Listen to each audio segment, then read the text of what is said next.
Rikonstruksioni i rrugëve të brendshme të fshatrave mbetet një nga prioritetet kryesore të Bashkisë Shkodër në kuadër të një pakete të gjerë ndërhyrjesh në infrastrukturën rurale.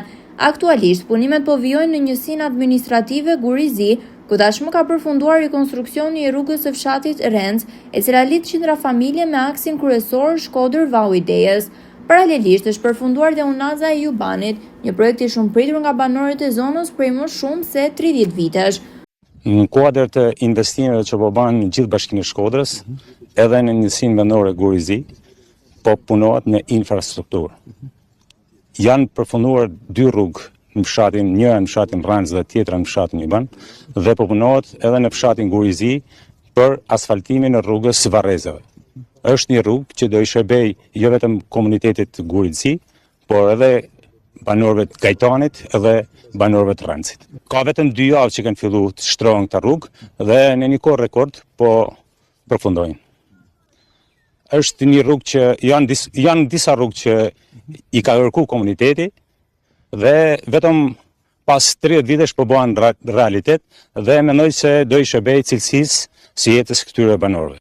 Kjo rrugë e kena nisur në vitin 2002 me forcat tona, duke mbledhur lek në fshatit. Janë 23 vjet që kena kërku këtë rrugë asfalti, se dasho për dasho kur e kena mushur gropa, por shiu gjithmonë e ka prishur, e ka gry, ishte nevojshëm asfalti. Edhe falenderojmë Zot, erdhi dita. Këtu varrezat kanë qenë qush në kohën e Pelazgjit. Pastaj njerëzit kanë varrosur sipër, gjatë komunizmit kanë ulur poshtë, por njerëzit menjëherë kanë sjellur prapë sipër. Pas këtyre investimeve po nis puna për një tjetër ndërhyrje të rëndësishme, rrugën e Varrezave në kodrat e Gurit të Zi, një investim i domosdoshëm për komunitetin. Administratori i njësisë administrative Gurizi, Vitor Hila, theksoi se këto janë investimet e para të këtij lloji në zonë pas 3 dekadash, por ato do të pasohen nga projekte të tjera zhvillimore.